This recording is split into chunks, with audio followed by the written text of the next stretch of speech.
Bismillahirrahmanirrahim. Assalamualaikum warahmatullahi wabarakatuh. Selamat pagi anak-anak. Berjumpa lagi pada channel Pak Guru SD.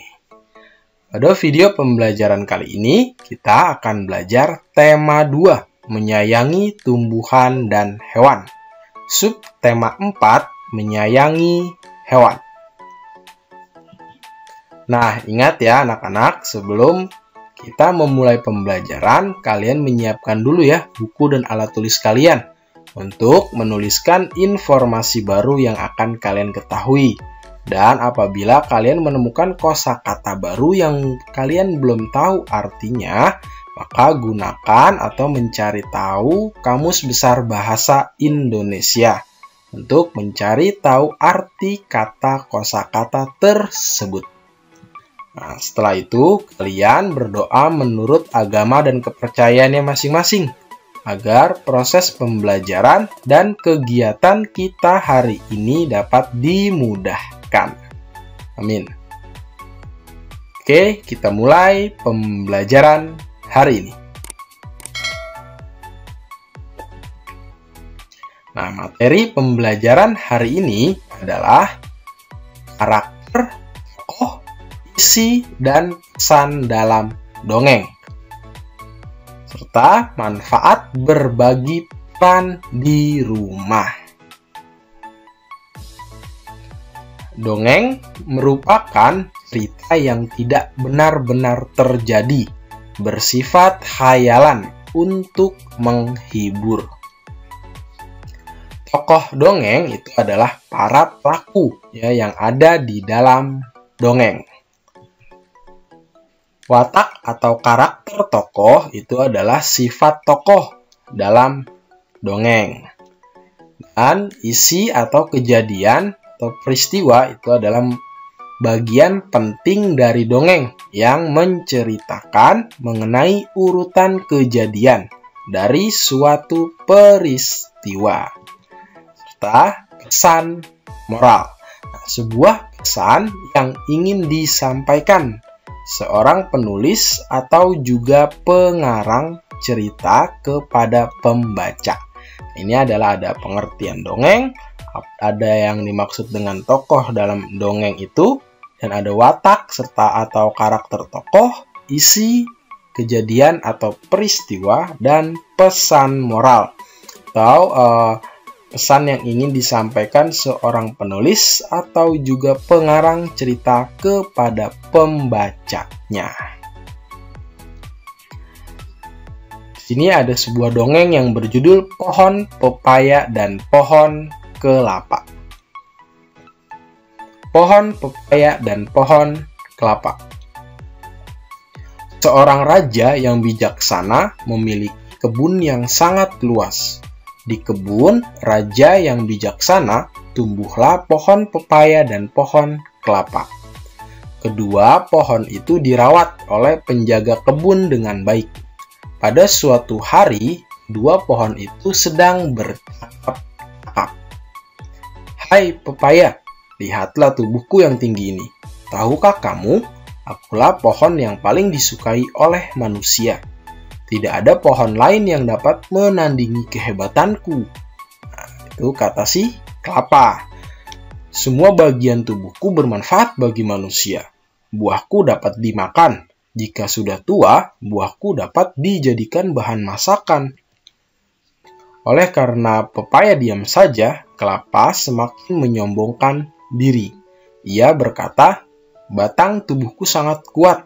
Manusia dapat membuat jembatan dengan memanfaatkannya. Daun-daunku yang rindang dapat dijadikan pembungkus ketupat. Manusia juga dapat membuat sapu dari tangkai-tangkai daun yang aku punya. Hebat bukan?" Nah, ini kata pohon kelapa. Pepaya terdiam. Ia tidak ingin membantah perkataan kelapa. "Mengapa kau hanya diam, pepaya? Apa kelebihanmu?" Kata si pohon kelapa ya. Pepaya menghela napas, lalu ia berkata, "Setiap pohon memiliki kelebihan sendiri. Kelapa, aku tidak ingin merepotkan si penjaga kebun. Ketika panen, aku tidak ingin membuatnya kesusahan mengambil buahku.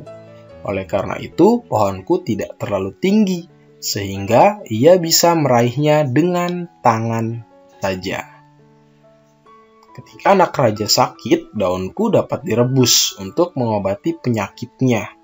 Buahku juga manis dan dapat melancarkan pencernaan. Kelapa terdiam.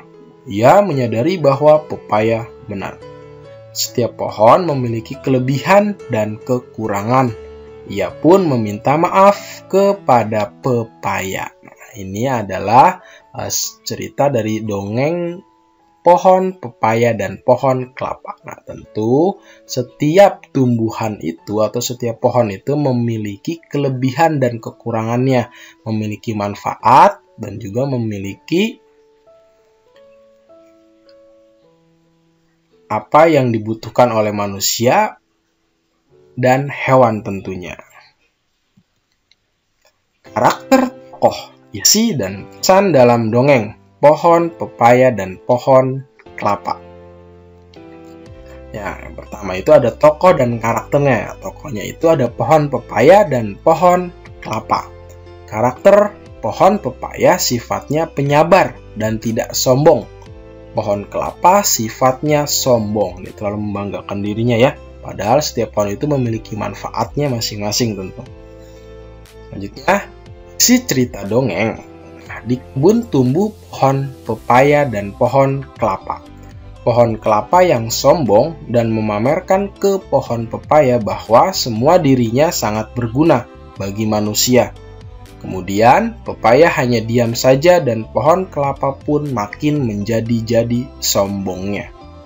Karena pepaya hanya diam, kelapa menanyakan apa kelebihan pepaya. Lalu, pepaya berkata, tiap pohon punya kelebihan sendiri. Dan pepaya mengatakan kelebihan dirinya dengan tetap rendah hati kepada kelapa. Kelapa pun terdiam dan dia menyadari bahwa pepaya benar. Tiap pohon punya kelebihan sendiri. Kemudian ia meminta maaf kepada pohon pepaya.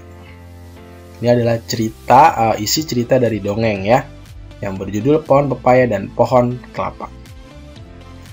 Pesan moral, pesan yang disampaikan dari dongeng Pohon Pepaya dan Pohon Kelapa yaitu, dalam dongeng pohon pepaya dan pohon kelapa adalah pesannya kita tidak boleh sombong dengan kelebihan yang kita miliki. Karena kita memiliki kelebihan dan kekurangan masing-masing. Oke, paham ya? Jadi kita itu tidak boleh menyombongkan diri atau membesarkan kepala atau membusungkan dada ya.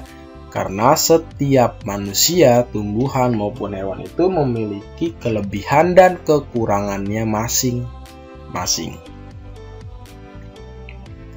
Kegiatan Dayu dan keluarga Dayu. Dayu dan keluarga sangat menyayangi hewan peliharaan. Semua berbagi tugas untuk merawat hewan peliharaan. Ibu bertugas membeli makanan kelinci. Setiap hari Dayu menyiapkan makanan dan minuman untuk kelinci. Setiap hari Minggu, Dayu dan ayah membersihkan kandang kelinci. Ayah bertugas mencuci kandang dan mengganti alas jerami. Dayu membantu mencuci tempat makan dan minum kelinci. Setiap anggota keluarga Dayu memiliki peran dan tugas yang berbeda-beda dalam memelihara hewan peliharaan. Bekerja bersama-sama dalam merawat hewan peliharaan membuat pekerjaan menjadi lebih ringan. Tugas yang diberikan dapat berupa kegiatan memelihara hewan peliharaan atau lainnya. Manfaat berbagi peran saat melakukan kegiatan di rumah. 1. Itu ada pekerjaan lebih cepat selesai. 2. Pekerjaan akan terasa lebih ringan. 3. Memupuk rasa kebersamaan. 4. Mempererat hubungan baik antar anggota keluarga. Ini adalah manfaat berbagi peran saat melakukan kegiatan di rumah.